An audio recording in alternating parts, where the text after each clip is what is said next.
Breaking news. Yes, alhamdulillah. PSSI memang top. Usai kejutkan negara-negara raksasa Asia, Timnas Indonesia langsung dapat kabar bahagia dari Pak Erik. Demi tingkatkan kualitas skuad Garuda, PSSI bakal wujudkan keinginan besar Shin Tae-yong dan lengkapi kekurangan Garuda di kualifikasi Piala Dunia 2026. Simak fakta bahagianya. Langkah Garuda menuju panggung dunia semakin dekat. Mengingat kembali prediksi mendiang Gus Dur ketika ditanya kapan Timnas Indonesia masuk Piala Dunia. Apakah Piala Dunia 2026? Tampil apik. Akhirnya terbongkar rahasia di balik penampilan impresif Rizky Ridho di kualifikasi Piala Dunia 2026. Ternyata bek kesayangan Shin Tae-yong itu rajin lakukan hal ini saat berkostum Persebaya Surabaya. Mengejutkan, begini ramalan supporter Jepang usai menyaksikan langsung laga Timnas Indonesia versus Australia di kualifikasi Piala Dunia 2026. Sampai ingatkan negara lain untuk hati-hati, karena jika tidak dipastikan bakal menderita. Ini alasan mengejutkan supporter Samurai Biru. Negeri Paman Sam sampai dibikin geger. Mengaku takjub. Begini kata media ternama Amerika Serikat usai Timnas Indonesia mengejutkan dunia. Supporter Garuda wajib tahu, untuk lolos ke Piala Dunia 2026, segini poin aman yang harus diraih Timnas Indonesia di kualifikasi Piala Dunia 2026. Resmi bakal dinaturalisasi perkuat Timnas Indonesia. Begini komentar tak terduga Coach Justin soal Meeshilgers yang pilih bela Timnas Indonesia ketimbang Belanda. Padahal Meeshilgers punya potensi besar dipanggil Ronald Koeman. Apa yang sebenarnya terjadi di balik layar? Simak ulasannya sampai selesai ya. Bikin geger. PSSI akhirnya buka suara soal penonton siluman di laga Timnas Indonesia versus Australia. PSSI segera lakukan investigasi dugaan keterlibatan orang dalam. Ayo Pak Erik jika benar dan ketahuan, hukum seberat-beratnya. Berikut informasi terlengkapnya. Tapi sebelum itu jangan lupa subscribe agar kalian tidak ketinggalan informasi terbaru seputar Timnas Indonesia setiap harinya.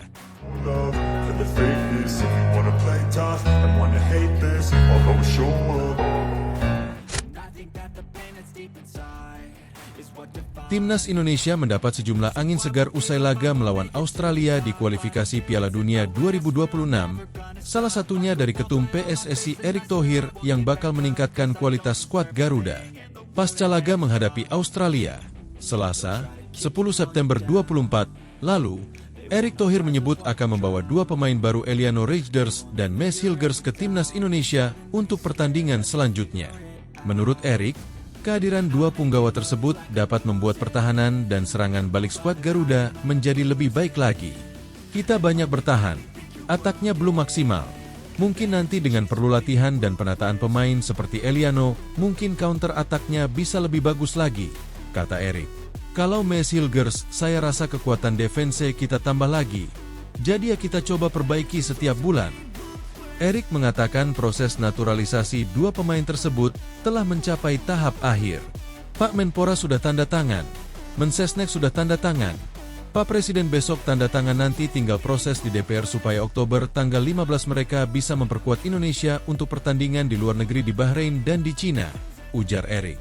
Kehadiran naturalisasi baru sendiri memang sangat dibutuhkan Timnas Indonesia, terutama untuk mempertajam lini serang.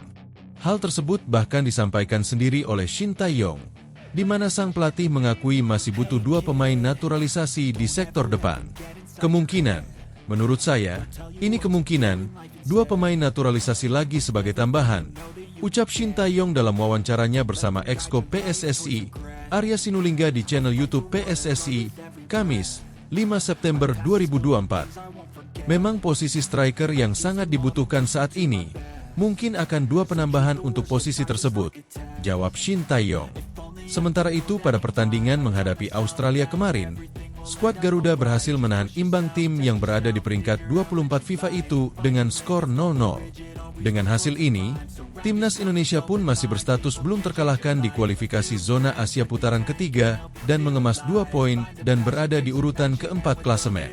Sedangkan Australia menempati posisi kelima dengan torehan 1 poin, diikuti oleh Cina yang jadi juru kunci.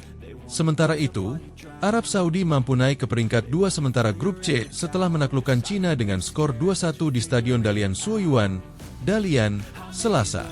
Di puncak klasemen, Jepang masih kokoh setelah kembali raih kemenangan telak 5-0 di kandang Bahrain. Langkah Garuda menuju panggung dunia semakin dekat, mengingat kembali prediksi mendiang Gus Dur ketika ditanya kapan timnas Indonesia masuk Piala Dunia. Apakah Piala Dunia 2026? Piala Dunia adalah panggung paling megah dalam dunia sepak bola, sebuah impian yang tidak hanya diidam-idamkan oleh para pemain, tetapi juga oleh para penggemar di seluruh dunia. Bagi negara-negara yang memiliki tradisi sepak bola kuat, seperti Brasil, Jerman, dan Argentina, tampil di Piala Dunia hampir menjadi hal yang rutin. Namun, bagi negara seperti Indonesia, langkah untuk tampil di turnamen akbar ini seolah masih menjadi mimpi yang sulit terwujud. Tidak sedikit yang berharap, di masa mendatang, timnas Indonesia bisa berlaga di panggung Piala Dunia. Harapan ini juga yang menjadi pertanyaan banyak orang ketika mereka bertanya kepada mendiang Abdurrahman Wahid atau Gus Dur, salah satu tokoh besar Indonesia yang juga dikenal sebagai penggemar berat sepak bola. Gus Dur, dengan segala kebijaksanaannya, pernah memberikan pandangan jujur yang penuh dengan realisme soal kapan Indonesia bisa tampil di Piala Dunia. Apakah prediksi beliau akan terwujud di Piala Dunia 2026? Piala Dunia terakhir yang cukup menarik perhatian Gus Dur adalah Piala Dunia 2006 yang diselenggarakan di Jerman. Sebagai seorang penggemar sepak bola, Gus Dur sering mengikuti pertandingan-pertandingan penting dan tidak jarang ditanya soal prediksi hasil pertandingan. Kala itu, Piala Dunia sudah memasuki fase penyisihan grup ketika Gus Dur mendapatkan pertanyaan dari rekan-rekannya. Siapa yang akan masuk final? Dengan gaya bicara yang santai namun syarat makna. Ya, pokoknya kalau nggak Argentina, Jerman, Brasil, ya Prancis. Jawab Gus Dur dikutip dari NU Online. Ternyata, prediksi Gus Dur tidak meleset jauh. Salah satu negara yang disebutnya, yakni Prancis, memang berhasil mencapai final. Di partai puncak, Prancis harus mengakui keunggulan Italia lewat drama adu penalti. Sebuah momen bersejarah yang juga dikenang karena insiden tandukan Zinedine Zidane kepada Marco Materazzi. Namun, ada satu hal yang menarik dari momen Piala Dunia 2006 ini bagi Gus Dur. Kegemarannya menonton sepak bola hingga begadang sepanjang malam ternyata berdampak negatif pada kesehatannya. Gus Dur diketahui menderita paru-paru basah karena sering begadang menyaksikan pertandingan-pertandingan di Piala Dunia. Tokoh besar Nahdlatul Ulama ini bahkan sempat mendapatkan perawatan intensif di RSCM akibat penyakit tersebut. Dalam pengakuannya, Gus Dur mengatakan bahwa paru-paru basah yang dideritanya dapat mengganggu kondisi jantungnya, dan semuanya bermula dari hobi begadang menyaksikan laga-laga di Piala Dunia. Paru-paru basah ini dikhawatirkan mengganggu jantung saya, ujar Gus Dur kala itu. Gara-garanya saya sering nonton Piala Dunia, imbuh Gus Dur. Selain diminta memprediksi siapa yang akan masuk final, pertanyaan lain yang kerap dilontarkan kepada Gus Dur adalah soal peluang timnas Indonesia berlaga di Piala Dunia. Sebagai sosok yang memiliki perhatian besar terhadap kondisi sepak bola nasional, Gus Dur seringkali ditanya, "Gus, kira-kira kapan ya Indonesia bisa masuk Piala Dunia?" Jawaban Gus Dur atas pertanyaan ini terkesan sederhana namun penuh makna. Dengan nada sedikit pesimis, ia menjawab, "Masih lama." Jawaban tersebut diucapkan dengan tegas dan tanpa ragu.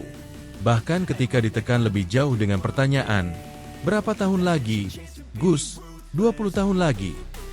Gus Dur hanya menanggapi dengan, "Ya lama sekali, pokoknya masih lama." Namun yang menarik, Gus Dur tidak hanya berbicara soal waktu. Ketika ditanya mengapa Indonesia butuh waktu lama untuk bisa tampil di Piala Dunia, ia menambahkan alasan yang sangat relevan. "Ya gimana lagi? Lah PSSI-nya kayak gitu. Gimana persepak bolaan kita mau maju? Gitu aja kok repot." Ungkapnya seperti dikutip NU Online. Kini, banyak yang mulai bertanya-tanya apakah prediksi beliau akan terbukti benar di Piala Dunia 2026.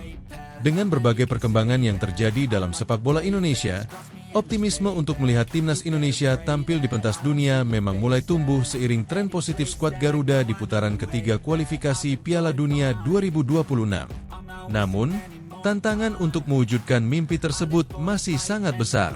Perkembangan sepak bola Indonesia beberapa tahun terakhir memang cukup menjanjikan. PSSI di bawah kepemimpinan baru telah melakukan berbagai pembenahan, baik di level organisasi maupun kompetisi. Pelatih Shin Tae-yong juga telah membawa angin segar bagi timnas Indonesia dengan pencapaian yang positif di berbagai ajang, seperti lolos ke Piala Asia 2023 dan lolos putaran ketiga kualifikasi Piala Dunia 2026. Selain itu, generasi muda pemain Indonesia juga menunjukkan perkembangan pesat dengan banyaknya talenta yang bermain di luar negeri. Namun, di balik segala kemajuan ini, jalan untuk menuju Piala Dunia 2026 masih terjal. Persaingan di zona Asia sangat ketat, dengan tim-tim kuat seperti Jepang, Arab Saudi, dan Australia yang selalu menjadi unggulan. Indonesia harus melewati berbagai babak kualifikasi dengan performa konsisten jika ingin meraih tiket ke Piala Dunia. Meski Gus Dur dikenal sebagai tokoh politik dan pemimpin agama yang dihormati, kecintaannya terhadap sepak bola adalah salah satu aspek yang selalu diingat oleh para penggemarnya. Bukan hanya karena kegemarannya menonton sepak bola, tetapi juga karena pemikirannya yang kritis dan tajam tentang kondisi sepak bola nasional. Gus Dur melihat sepak bola sebagai cerminan dari kondisi sosial dan politik suatu negara, dan ia selalu memberikan pandangan yang jujur tentang apa yang harus diperbaiki. Saat ia berbicara tentang PSSI dan sepak bola Indonesia, Gus Dur tidak hanya menyoroti aspek teknis di lapangan, tetapi juga tata kelola yang menurutnya perlu diperbaiki secara menyeluruh. Betapa pentingnya pembenahan di tubuh PSSI agar Indonesia bisa bersaing di kancah internasional yang perlahan sedang dibenahi oleh Ketua Umum PSSI saat ini, Erick Thohir. Warisan pemikiran Gus Dur ini masih relevan hingga kini. Meski PSSI telah mengalami berbagai perubahan, tantangan untuk memperbaiki tata kelola dan meningkatkan kualitas kompetisi di dalam negeri masih terus berlanjut. Hanya dengan pembenahan menyeluruh di segala aspek, Indonesia bisa berharap untuk suatu hari nanti tampil di Piala Dunia, mungkin pada 2026 atau di edisi-edisi berikutnya. Piala Dunia 2026 mungkin menjadi kesempatan terbaik bagi timnas Indonesia untuk mewujudkan mimpi tampil di pentas dunia. Namun seperti yang pernah dikatakan oleh Gus Dur, masih lama. Perjalanan panjang menuju Piala Dunia masih penuh dengan rintangan, dan dibutuhkan usaha besar dari seluruh elemen sepak bola Indonesia untuk mencapainya. Namun, dengan semangat dan kerja keras yang terus diperlihatkan, harapan itu selalu ada. Tampil apik. Akhirnya terbongkar rahasia di balik penampilan impresif Rizky Ridho di kualifikasi Piala Dunia 2026. Ternyata bek kesayangan Shin Tae-yong itu rajin lakukan hal ini saat berkostum Persebaya Surabaya. Kesuksesan seorang pemain sepak bola tidak datang secara instan, dan hal ini jelas terlihat dari perjalanan karir seorang Rizky Ridho. Pemain yang kini tampil gemilang bersama timnas Indonesia di putaran ketiga kualifikasi Piala Dunia 2026 ternyata sudah menanamkan disiplin dan dedikasi sejak masa-masa awal karirnya di Persebaya Surabaya. Pemain muda yang kini membela Persija Jakarta itu selalu punya kebiasaan yang konsisten, mempelajari gaya bermain lawan secara mendetail. Hal ini terbukti menjadi kunci di balik penampilannya yang impresif di lapangan, baik di level klub maupun timnas. Maret 2020 menjadi titik balik yang penting dalam karir Rizky Ridho. Pada usia 18 tahun, ia diberikan kepercayaan oleh pelatih Persebaya Surabaya kala itu, Aji Santoso, untuk melakoni debutnya di kasta tertinggi sepak bola Indonesia, Liga 1 Indonesia. Pertandingan itu bukan sembarang pertandingan. Rizky Ridho harus menghadapi salah satu tim paling tangguh di Liga, Persipura Jayapura, yang dikenal dengan serangan-serangan cepat dan mematikan. Namun, hal ini tidak membuat Rizky Ridho gentar. Dalam konferensi pers yang dihadiri Rizky Ridho sehari sebelum laga, pelatih Aji Santoso memberikan isyarat jelas bahwa pemain muda tersebut akan turun sebagai starter. Hal ini sudah menjadi kebiasaan, di mana pemain yang hadir di konferensi pers biasanya akan diturunkan sebagai pemain inti. Kami sudah ada kerangka tim untuk menjadi starting line up. Siapa-siapa saja, termasuk salah satunya yang saya ajak konferensi pers hari ini, si Rizky Ridho, akan main mulai dari menit awal, ungkap Aji Santoso dikutip dari laman resmi Persebaya Surabaya. Rizky Ridho, meski saat itu masih berstatus pemain muda, menunjukkan sikap profesional dan penuh tekad. Pernyataan ini mencerminkan mentalitas matang Rizky Ridho, yang selalu ingin tampil maksimal dan meminimalisir kesalahan di atas lapangan. Sesuatu yang menarik dari perjalanan Rizky Ridho adalah persiapannya yang luar biasa matang sebelum laga. Pemain kelahiran Surabaya tersebut sudah terbiasa mempelajari video-video lawan, termasuk gaya bermain striker yang akan dihadapinya. Dalam laga debutnya melawan Persipura, Rizky Ridho tidak mau melewatkan detail sekecil apapun dari pergerakan penyerang-penyerang lawan. Saya akan lihat kemampuan strikernya seperti apa lewat video-video, juga melihat kelebihan-kelebihan dan kelemahan mereka, ujarnya. Ini adalah salah satu kebiasaan yang terus dipertahankannya hingga kini. Tidak hanya mempelajari permainan lawan, Rizky Ridho juga beruntung karena mendapatkan kesempatan untuk berlatih bersama para penyerang kelas dunia yang pernah membela Persebaya Surabaya kala itu. Pemain-pemain seperti David Da Silva, Patrick Wanggai, dan Mahmud Eid menjadi sumber pelajaran berharga bagi Rizky Ridho dalam menghadapi berbagai tipe striker yang berbeda. Pengalaman melawan tim-tim besar di Piala Gubernur Jatim 2020 menjadi ajang pembuktian Rizky Ridho. Di turnamen tersebut, ia mampu tampil solid saat menghadapi lawan-lawan berat. Di laga final melawan Persija Jakarta, Rizky Ridho sukses mematikan pergerakan striker andalan Persija, Marco Simic. Bahkan, di laga semifinal melawan Arema FC, ia juga menunjukkan ketangguhannya dalam menjaga pertahanan tim. Kebiasaan Rizky Ridho yang selalu rajin mempelajari video dan gaya bermain striker lawan inilah yang kemudian terbawa hingga ia membela timnas Indonesia di level internasional. Saat ini, di bawah komando pelatih Shin Tae-yong, Rizky Ridho menjadi salah satu pemain kunci di lini belakang timnas Indonesia. Dalam dua laga putaran ketiga kualifikasi Piala Dunia 2026 melawan Arab Saudi dan Australia, performanya sangat impresif. Dalam laga melawan Arab Saudi, Rizky Ridho tampil selama 80 menit dengan catatan statistik yang cukup solid. Ia berhasil melakukan 3 intercept dan 2 tackle, serta mencatatkan tingkat akurasi umpan sebesar 79%. Meskipun Indonesia hanya mampu bermain imbang 1-1, penampilan Rizky Ridho di lini belakang sangat membantu dalam menghalau serangan-serangan Arab Saudi. Laga berikutnya melawan Australia menjadi momen penting bagi Rizky Ridho untuk semakin menunjukkan kualitasnya. Dalam pertandingan tersebut, Rizky Ridho bermain penuh selama 90 menit. Statistiknya pun mencerminkan betapa pentingnya peran Rizky Ridho di lini belakang. Ia mencatatkan 8 kali sapuan, 1 blok, dan 4 tackle sukses. Meski Indonesia tidak mampu meraih kemenangan, performa pertahanan Rizky Ridho patut diacungi jempol, terutama dalam menghadapi tekanan dari striker-striker Australia yang terkenal agresif sehingga berhasil menjaga gawang timnas Indonesia clean sheet sampai akhir pertandingan. Penampilan cemerlang Rizky Ridho di laga internasional ini tentu tidak datang tiba-tiba.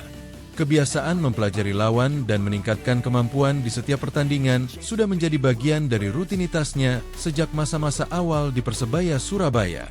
Ketekunan dan kerja keras ini akhirnya berbuah manis, menjadikannya salah satu bek muda terbaik di Indonesia saat ini. Meski kini Rizky Ridho sudah berseragam Persija Jakarta sejak Juli 2023, jejak karirnya bersama Persebaya Surabaya tak akan terlupakan. Di Persebaya Surabaya, Rizky Ridho mengawali karir profesionalnya dengan baik dan terus tumbuh menjadi pemain yang matang. Statistiknya bersama Persebaya Surabaya juga cukup impresif, dengan 43 penampilan dan 3 gol selama kurun waktu 2018 hingga 2023. Kini, Rizky Ridho menjadi andalan baru di lini belakang timnas Indonesia dan diharapkan terus menunjukkan penampilan impresifnya di kompetisi-kompetisi internasional mendatang. Dengan dedikasi yang selalu ditunjukkan di setiap latihan dan pertandingan, tidak heran jika Rizky Ridho terus menjadi salah satu bintang yang bersinar di kancah sepak bola Indonesia. Penampilannya yang kini begitu matang di level internasional adalah hasil dari proses panjang yang dimulai dari Persebaya Surabaya. Kedisiplinannya dalam mempelajari lawan dan tekadnya untuk selalu berkembang menjadi rahasia utama di balik penampilannya yang semakin impresif bersama timnas Indonesia. Mengejutkan, begini ramalan supporter Jepang usai menyaksikan langsung laga timnas Indonesia versus Australia di kualifikasi Piala Dunia 2026. Sampai ingatkan negara lain untuk hati-hati, karena jika tidak dipastikan bakal menderita, ini alasan mengejutkan supporter Samurai Biru. Supporter Jepang ramai-ramai mengomentari hasil timnas Indonesia asuhan Shin Tae-yong yang menahan imbang Australia pada laga kedua grup C putaran ketiga kualifikasi Piala Dunia 2026 zona Asia. Timnas Indonesia kembali memberikan kejutan dengan berhasil menahan imbang pemilik ranking 24 dunia FIFA, yakni Australia dengan skor 0-0. Dalam pertandingan yang digelar di Stadion Utama Gelora Bung Karno, SUGBK, Jakarta, Selasa, 10 Desember 2024, Indonesia membuat lawan harus menerima berbagi poin 1. Tim Garuda mempertahankan juga rekor tak terkalahkan. Setelah pada laga sebelumnya bermain imbang juga menghadapi Arab Saudi dengan skor akhir 1-1. Dalam laga ini, Martin Paes terpilih sebagai Man of the Match. Setelah tampil gemilang beberapa kali melakukan penyelamatan krusial ke gawang Timnas Indonesia. Atas hasil imbang tersebut kini membuat Timnas Indonesia masih kokoh di urutan keempat dengan raihan 2 poin. Sementara Australia tepat di bawahnya, dengan hasil 1 kali kalah dan 1 imbang dengan raihan 1 poin. Jepang menang telak atas Bahrain dengan skor 5-0. Jepang masih memimpin klasemen sementara dengan mengoleksi 6 poin, disusul oleh Arab Saudi dengan 4 poin usai pada laga kedua menang atas Cina 2-1. Sebagai informasi, atas hasil seri Timnas Indonesia menghadapi Australia membuat tim Garuda mendapat poin tambahan pukul 8.57 dan naik ke peringkat 130 dunia. Pada laga ketiga grup C, Indonesia akan menghadapi Bahrain pada 10 Oktober 2024 dan Indonesia baru akan bertemu Jepang pada 15 November 2024. Berikut komentar supporter Jepang atas hasil imbang Indonesia versus Australia. Jika Anda menganggap enteng Indonesia, kemungkinan besar Anda akan menderita. Komentar supporter Jepang. Mereka adalah kekuatan tempur naturalisasi Belanda, jadi mereka sangat bersemangat, ungkapnya. Kiper Indonesia, Martin Paes, bermain sangat bagus, ucapnya. Timnas Indonesia berpeluang berada di peringkat ketiga atau keempat, ucapnya. Saya tidak berpikir Indonesia terlalu kuat, paparnya. Saya kira mereka berpikir punya peluang karena jumlah slot di Asia bertambah. Anda harus berhati-hati, ucapnya. Dari yang saya lihat, Bahrain dan Indonesia mungkin akan bersaing memperebutkan peringkat keempat. Australia bisa jadi sedikit berbahaya, ucapnya. Dengan kata lain, mustahil bagi lawan manapun untuk lengah. Semua tim telah mencapai babak kualifikasi terakhir, ungkapnya. Australia telah kehilangan kekuatan dalam beberapa tahun terakhir. Namun kesenjangan tingkat di Asia semakin menyempit, sehingga tidak ada negara yang dapat diremehkan. Jelas supporter tim berjuluk Samurai Biru. Indonesia juga mengalahkan Korea Selatan di Piala Asia U23. Saya rasa tim Garuda akan mampu menjadi kuda hitam dan lolos kualifikasi terakhir, paparnya. Mereka bagus dalam menyerang saat di Piala Asia U23, tapi mereka makin membaik setelah hadir Martin Paes, ucap fans Jepang. Negeri Paman Sam sampai dibikin geger, mengaku takjub. Begini kata media ternama Amerika Serikat usai Timnas Indonesia mengejutkan dunia. Media Amerika Serikat tiba-tiba membahas soal Timnas Indonesia yang berhasil menahan imbang Australia dengan skor 0-0. Timnas Indonesia kembali membuat kejutan dengan menahan imbang Australia pada laga putaran ketiga kualifikasi Piala Dunia 2026. Pertandingan antara Timnas Indonesia melawan Australia berlangsung di Stadion Utama Gelora Bung Karno, Selasa, 11 September 2024. Hasil ini membuat skuad Garuda masih belum terkalahkan dalam 2 laga putaran ketiga kualifikasi Piala Dunia 2026. Pada pertandingan sebelumnya, pasukan Shin Tae-yong berhasil menahan imbang Arab Saudi dengan skor sama kuat 1-1. Padahal, pada laga yang berlangsung di Stadion King Abdullah Sport City, Jumat 6 September itu, Timnas Indonesia diprediksi akan kalah banyak. Hasil ini membuat Timnas Indonesia berada di peringkat keempat klasemen sementara grup C dengan koleksi 2 poin dari 2 laga. Kesuksesan ini ternyata mendapat perhatian dari salah satu media olahraga terbesar di Amerika Serikat, ESPN. Menurut mereka, target Shin Tae-yong yang ingin membawa Timnas Indonesia ke posisi ketiga atau keempat perlahan menjadi kenyataan. Tiba-tiba, target pelatih Shin Tae-yong untuk finish di 4 besar yang setidaknya akan membuat Indonesia melaju ke babak berikutnya tidak lagi tampak seperti hayalan. Tulis ESPN dikutip, Rabu 11 September. Meski demikian, ESPN menilai bahwa masih banyak pekerjaan rumah yang harus diselesaikan oleh Shin Tae-yong untuk tampil lebih baik. Namun, dengan modal 2 poin ini membuat timnas Indonesia bisa melangkah lebih ringan untuk mencapai tujuan. Masih banyak pekerjaan yang harus dilakukan Indonesia. Sekarang setelah mereka mencatat beberapa hasil imbang, inilah saatnya untuk melangkah lebih jauh dan mengumpulkan beberapa kemenangan, tulisnya. Momentum ini pun, lanjut mereka, bisa mendorong timnas Indonesia sejajar dengan tim elit Asia seperti Jepang dan Korea Selatan. Untuk saat ini, Indonesia dapat melihat kembali usaha mereka selama seminggu terakhir dengan rasa puas dan memperoleh lebih banyak dorongan untuk usaha mereka di masa mendatang bahwa mereka memang dapat bersaing dengan para elit Asia, tutupnya. Suporter Garuda wajib tahu, untuk lolos ke Piala Dunia 2026, segini poin aman yang harus diraih timnas Indonesia di kualifikasi Piala Dunia 2026. Timnas Indonesia sudah meraih 2 poin dari 2 laga kualifikasi Piala Dunia 2026. Berapa jumlah poin aman agar lolos ke Amerika, Kanada, dan Meksiko? Jika mengacu kualifikasi Piala Dunia 2018 dan 2022, minimal 15 poin. Itu diciptakan Korea Selatan di kualifikasi Piala Dunia 2018. Ketika itu Korea jadi runner-up grup A dengan 15 poin. Adapun di kualifikasi Piala Dunia 2022, poin minimal untuk lolos langsung ke putaran final adalah 22. Ini poin yang dikumpulkan Jepang di grup B kualifikasi Piala Dunia 2022. Dalam fase ketiga kualifikasi Piala Dunia 2018 dan 2022, jumlah negara yang bersaing adalah 6 pada masing-masing grup atau sama seperti format saat ini yang diikuti timnas Indonesia. Namun, untuk melaju ke fase keempat kualifikasi, jumlah poinnya lebih rendah lagi. Untuk kualifikasi Piala Dunia 2018, poin peringkat keempat adalah 13 dan pada 2022 9 poin. Pada 2018, Uzbekistan 13 dan Uni Emirat Arab 13 adalah klub penghuni peringkat keempat fase ketiga kualifikasi. Adapun pada 2022 yang berada di posisi keempat adalah Irak 9 dan Oman 14. Dengan asumsi poin di kualifikasi 2018 dan 2022, Indonesia minimal harus meraih 15 poin agar bisa lolos langsung ke putaran final Piala Dunia 2026 sebagai juara atau runner-up group. Artinya tim asuhan Shin Tae-yong ini perlu meraih 13 poin lagi dalam 8 pertandingan tersisa. Jika meraih 4 kemenangan kandang dan minimal 1 kali imbang saat tandang, 15 poin akan tercapai. Jika lolos langsung dinilai terlalu berlebihan.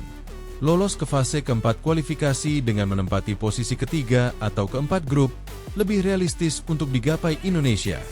Mengacu 2 kualifikasi sebelumnya, 9 poin bisa meloloskan, meski tak terlalu aman. Dengan kata lain Indonesia hanya perlu meraih 7 poin dalam 8 laga tersisa.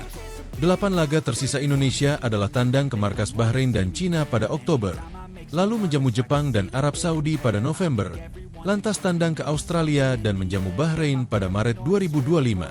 Terakhir ada laga kandang menjamu Cina dan tandang ke markas Jepang pada Juni 2025. Dengan kata lain, ada 4 laga kandang dan tandang yang bisa jadi sarana mengumpulkan poin. Berkaca dari 2 laga awal fase ketiga kualifikasi, Indonesia berpotensi meraih minimal 1 poin saat tandang ke Cina dan Bahrain serta menang dari keduanya di kandang.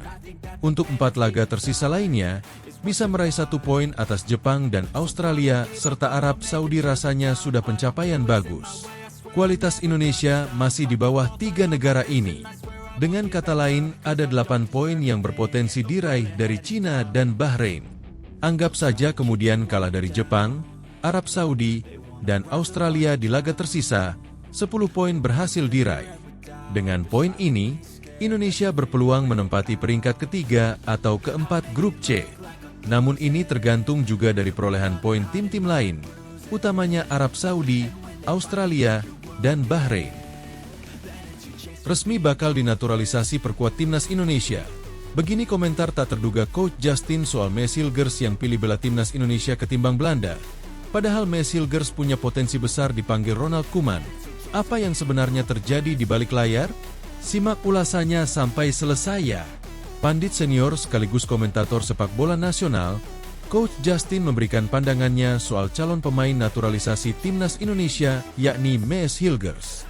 Tim Garuda bakal ketambahan 2 pemain keturunan asal Eropa untuk menambah daya bertahan dalam lakoni 8 pertandingan tersisa di putaran ketiga kualifikasi Piala Dunia 2026 zona Asia.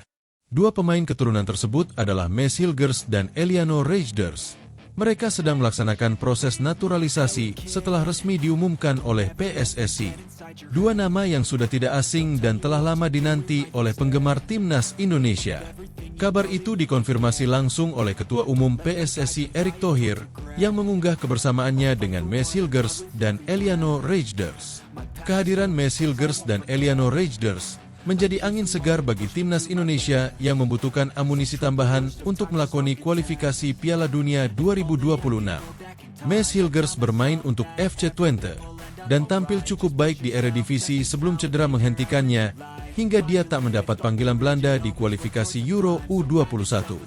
Sejatinya Mees Hilgers sudah lama dilirik.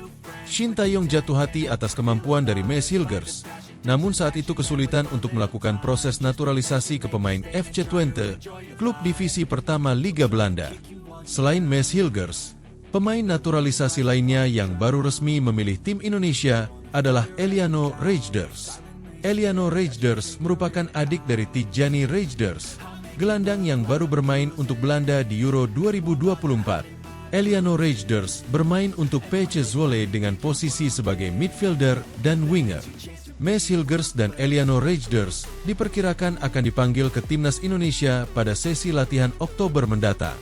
Pandangan Coach Justin soal Mees Hilgers. Coach Justin dikenal sebagai pandit sekaligus komentator sepak bola ternama di tanah air. Bahkan sudah melanglang buana dan diakui oleh sejumlah penggemar timnas Indonesia. Di sisi lain, dia juga cukup vokal dalam mengkritik taktik Shin Tae-yong dan juga tingkah laku pemain timnas Indonesia jika kelewat batas. Dalam sebuah acara talk show, Coach Justin membicarakan soal sosok Mees Hilgers. Berawal dari pertanyaan host soal alasan Mees Hilgers lebih memilih bela timnas Indonesia ketimbang Belanda. Menurut Justin, Mees Hilgers salah satu pemain muda yang banyak diincar oleh klub-klub besar di Belanda yaitu PSV, Feyenoord, dan Ajax. Artinya ini pemain umur 23 punya potensi, sangat serbaguna, ungkapnya dilansir YouTube Jebret Media TV.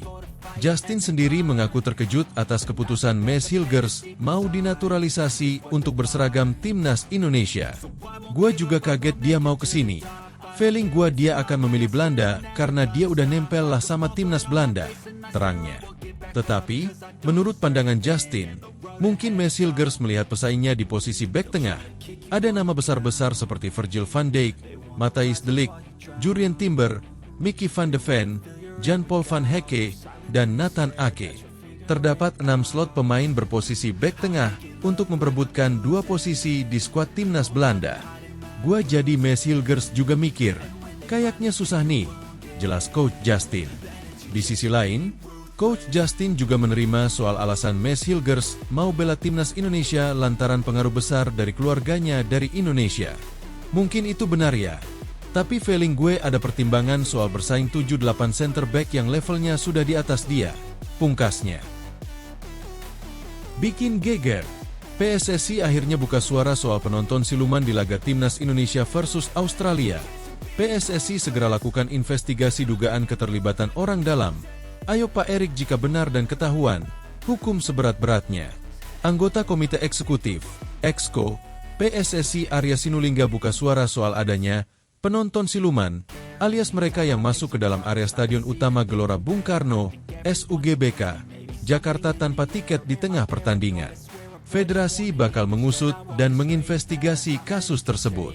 Euforia timnas Indonesia menahan imbang Australia 0-0 pada putaran ketiga kualifikasi Piala Dunia 2026 memang sedikit ternodai. Itu karena terdapat penonton siluman tadi malam. Semua bermula saat para penggemar tak bertiket memaksa dan menerobos gerbang ke area Ring Road. Mereka masuk dengan memanfaatkan celah saat petugas hendak masuk lewat gerbang B. Tapi, petugas di gerbang tersebut tak mampu menahan masifnya supporter gelap tersebut. Mereka pun langsung menerobos masuk melalui zona 3 pintu Agustus 11. Petugas dan steward yang berjaga juga gagal mencegah para penonton siluman yang merangsek masuk. Mereka pun masuk ke area tribun. Arya Sinulinga mengetahui masalah itu sejak malam beberapa lama setelah kejadian. PSSI pun bakal langsung menginvestigasi. Kami sejak tadi malam sudah mengidentifikasi hal ini, dan kami sedang melakukan investigasi apakah ada orang dalam atau siapapun yang melakukan hal ini, kata Arya dalam keterangan resminya. Buntut kejadian tersebut, Arya mengatakan bahwa panitia pelaksana telah melakukan perombakan total terhadap manajemen keamanan untuk masuk ke dalam stadion. Itu dilakukan agar saat pertandingan kandang Indonesia berikutnya pada November bisa lebih baik. Itu yang sudah pasti. Perubahan total manajemen keamanan masuk ke stadion akan melibatkan pihak-pihak yang sudah profesional dalam melakukan crowd management, terang Arya. Hal ini akan dilakukan pada saat kita kembali jadi tuan rumah pada bulan November, pungkas Arya Sinulinga.